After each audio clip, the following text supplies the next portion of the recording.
बोलो वृंदावन बिहारी लाल की जय।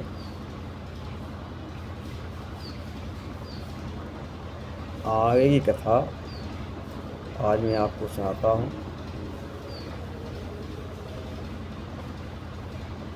धृतराष्ट्र, पांडु और विदुर का जन्म हो गया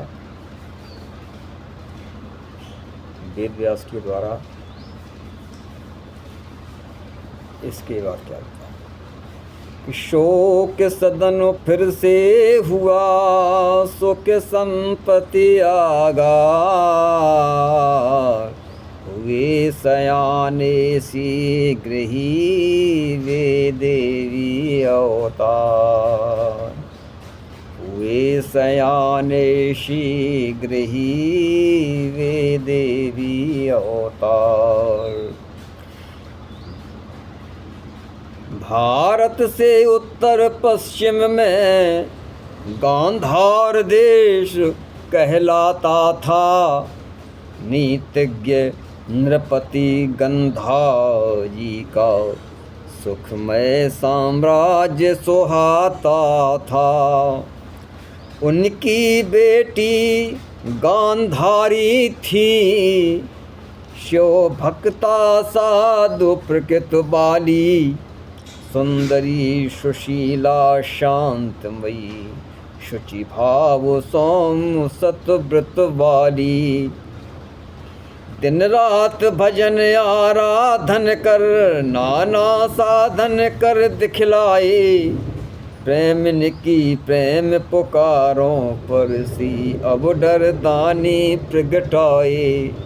गांधारी ने इतनी तपस्या की कि भगवान भोलेनाथ प्रसन्न हो गए और प्रकट हुए। क्या बोले कि गांधारी ने शंभु से पाया यह वरदान। 100 बालको एक बालिका पाएगी संतान। भगवान शिव ने गांधारी को भी वरदान दिया कि तुम्हारे 100 पुत्र और एक पुत्री का जन्म होगा। गंधा ने कुछ दिन के पीछे पुत्र का स्वयंवर रचवाया। बलबीर भीष्म रंग स्थल से गांधारी जी को हर लाया। बाणों से सुभट के हरि ने धज्जियां उड़ा दी सेना की। घर लाकर फिर गांधारी को धृतराष्ट्र से शादी करवा दी। जितने भी राजा लड़ने के लिए आए, भीष्म के सामने कौन टिक सकता था। पूरी सेना की वो हवा उड़ा दिया और गांधारी को हर लाए। देखा उस पतिव्रता ने पति को नयन विहीन। मृगनयनी कहने लगी होकर निपटो मलिन। जैसे ही उसने धृतराष्ट्र को नेत्रहीन देखा तो वह कह रही है कि यह किसी जन्म का जोड़ा है, जो जोड़ तोड़ कर जोड़ा है। यह सारा खेल भाग्य का है, जो भाग्य करे सो थोड़ा है। लेकिन जो हुआ हुआ अब क्या, आजीवन यही निभाऊंगी। आँखों की यहाँ जरूरत क्या, चरणों में चित्त लगाऊंगी।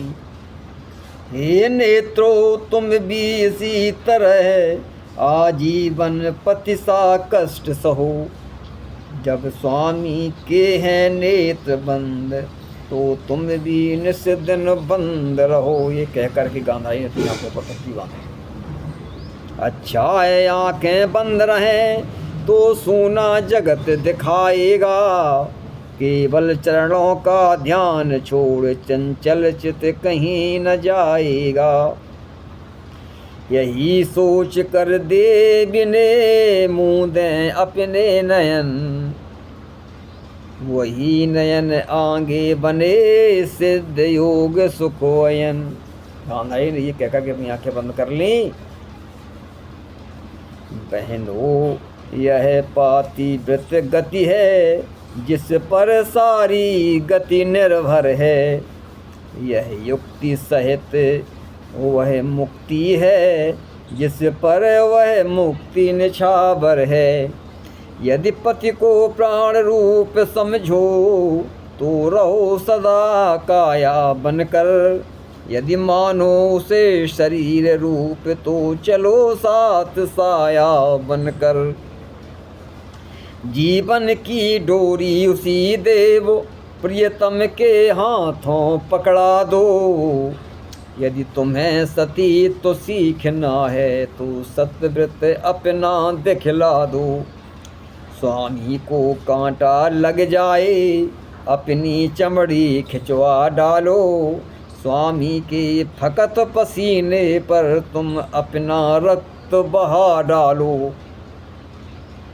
यह भारत का धर्म है सतीत्व विज्ञान।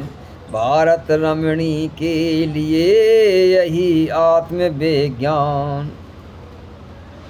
कौन कहे उनका यहाँ अन्य जन्म का हाल। इसी जन्म में देख लो उनका फल तत्काल। पट्टी बांधी आँख पर उस देवी ने सहार। बहनों तुम भी दिखा दो कुछ ऐसा आदर्श।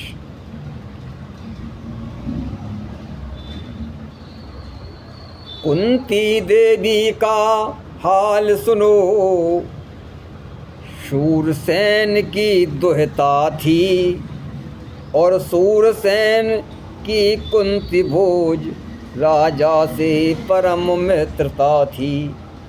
नृप कुंती भोज पोत्री समान उसका प्रतिपालन करते थे। उन कुंती भोज के कारण ही बेटी को कुंती कहते थे। ये कुंती थी, यह शूरसेन की पुत्री थी। शूरसेन राजा कुंती भोज के कोई औलाद नहीं थी तो इन्होंने कुंती भोज को दे दिया, इसलिए वहाँ पर ये कुंती कहलाई। दुर्वासा ऋषि के दिन आए नृप के धाम। कुंती भोज ने तख्त से उठ कर किया प्रणाम। कुंती भोज ने तख्त से उठ कर किया प्रणाम। एक बार दुर्वासा ऋषि महाराज कुंती भोज किया दरबार में आए। जैसे ही आए तो राजा कुंती भोज ने उठकर उनको प्रणाम किया कि सादर सप्रेम पूजन करके सिंहासन पर बिठलाते हैं। फिर ऋषिवर अपने आने का कारण भूप को सुनाते हैं। राजन बरसात आ गई है, चौमासा भर काटना चाहूँ। कह दे जो तेरी श्रद्धा हो तो इसी नगर में वास करूं। हे राजन, मुझे चौमासा काटना है, अगर तुम्हारी आज्ञा हो तो यहीं पर काट लिया जाए। कुंती भोज कहने लगे जन्म सफल हो दास। जो प्रभु से साधु करें इस नगरी में वास। महाराज हो भाग्य भाई,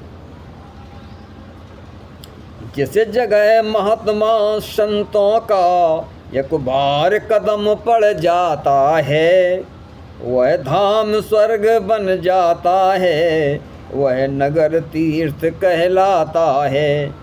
हे कल्प वृक्ष आश्रयधारी सानंद यहाँ डेरा लीजिए। हे मलय गंधधर भक्त रूप हम काठों को चंदन कीजिए। हे महाराज, यह राजकाज सारा नाथ पर निछावर है। सानंद यहाँ पर रहिएगा, यह श्रीमान ही का घर है।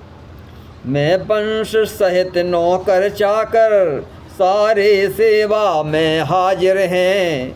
आज्ञा हो हे दयालु ऋषिवर, क्या क्या चीज़ें हाजिर कर दें। बताओ महाराज, हमारा तो अहोभाग्य है कि आप हमारे यहाँ पधारे। दुर्वासा कहने लगे राजन बचन नहार, ठहराने से पेशतर कर ले तनक विचार। ठहराने से पेशतर कर ले तनक विचार। दुर्वासा कह रहे राजन ठहरावी, पहले कुछ विचार तो कर ले। क्या कि साधु सन्यासी सर्प शस्त्र क्षण भर में पलटा खाते हैं, क्षण में प्रसन्न हो जाते हैं, क्षण में नाखुश हो जाते हैं। पहले मेरी शर्त को भूप ध्यान से श्रवण कर मन भर दे, मेरे वास्ते रात दिन को ऐसा सेवक नियुक्त कर दे। एक सेवक जो रात दिन मेरी सेवा करे, जो मेरी इच्छा के ऊपर मेरे कामों को किया करे। जिस समय कहूँ जिसके निमित्त वह वस्तु समय पर दिया करे।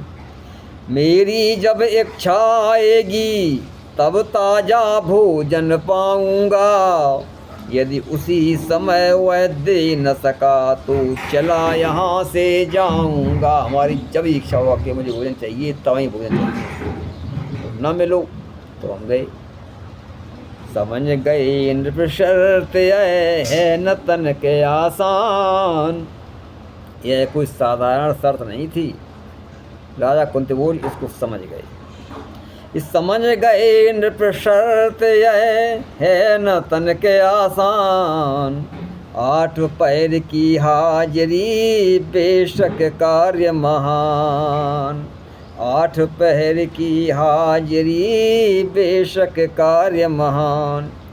दिन रात सामने हाजिर रहे फौरन ही हुक्म बजाना है। फिर 4 महीने लगातार एक ही व्यक्ति पर आना है। शायद न बनी कुछ बिगड़ गई, ऊंचे साधु की आज्ञा है। दुर्वासा है, फिर इसे कौन कह सकता है किस समय कौन सी इच्छा है।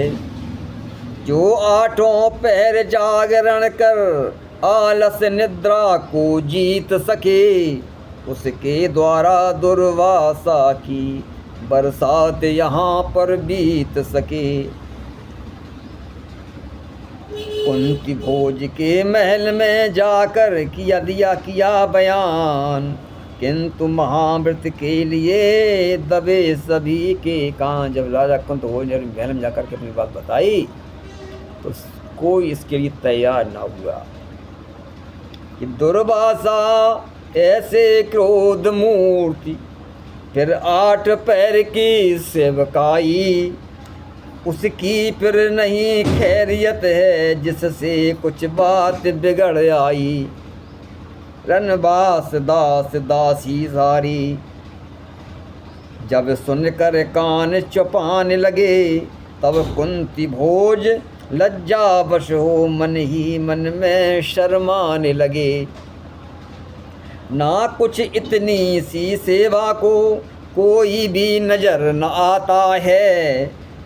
हाँ आज राज दरवाजे से एक अतिथि निराशा जाता है।